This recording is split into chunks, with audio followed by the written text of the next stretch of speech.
Greetings YouTube, Simon here, and welcome to Final Fantasy VII. This is a brand new series I am starting. Now that I have the Platinum Trophy for Final Fantasy VIII Remastered, which was a lot of fun to get, I thought, hey, we gotta get the Platinum Trophy for Final Fantasy VII too, especially with the remake coming out in just a few months' time now.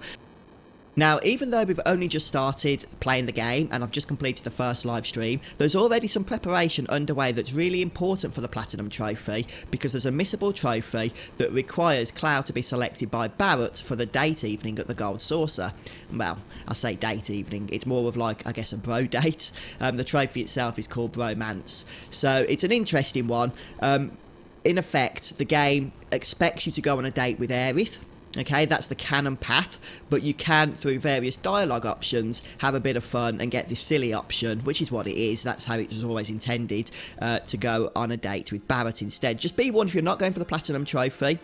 It's still a fun choice to make, of course, but it does take quite a bit of work. You do need to make sure you select the correct dialogue options for quite a large portion of the game in order to be selected by Barret. And when that happens, a lot of the cool stuff that would otherwise occur at the Gold Saucer on the date night, if you were to go with the ladies, actually doesn't take place, including the pretty cool fun section where you're part of a theatrical performance. So you won't be doing any of that if you're going for this trophy, unfortunately. Just bear that in mind. But I'm assuming that you are trying to get the trophy, otherwise you wouldn't be watching this video. And the first stage of preparation for this occurs when we bump into Aerith, the Flower Girl, okay, in Sector 8. So this occurs after the opening bombing mission. Now what we need to do is actually purchase a flower from her.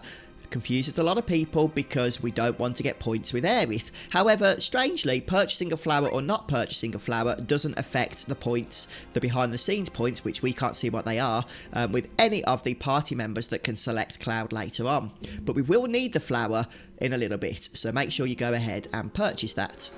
Step 2 will occur when we're on the train making our way to Sector 7, which is where Tifa's 7th Heaven bar is located. And on the train, we're going to have opportunity to speak to Jessie. It's important we speak to her until she gives us the option to select looking forward to it. And then we need to do that. That will give us points with Barret. And then once we leave the train, we're going to make our way over to the aforementioned bar.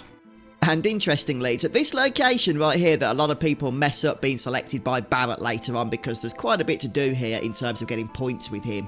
First of all, you need to make sure we give the flower to Marlene when given that option. I know it's not nice because we have to kind of embarrass Tifa after she awkwardly thought the flower was for her, but by giving it to Marlene we get points with Barret, and then after that point simply don't speak to Tifa when she's behind the bar. Now, a little later, after the meeting with Avalanche, we're going to head back up to the bar, and if we try and leave, Tifa will stop us, and we'll get some more dialogue options. Now, what we need to select for Tifa when she asks us about the promise that we made to her long ago, we need to say, we're sorry. Okay, that will actually help us with getting points for Barret.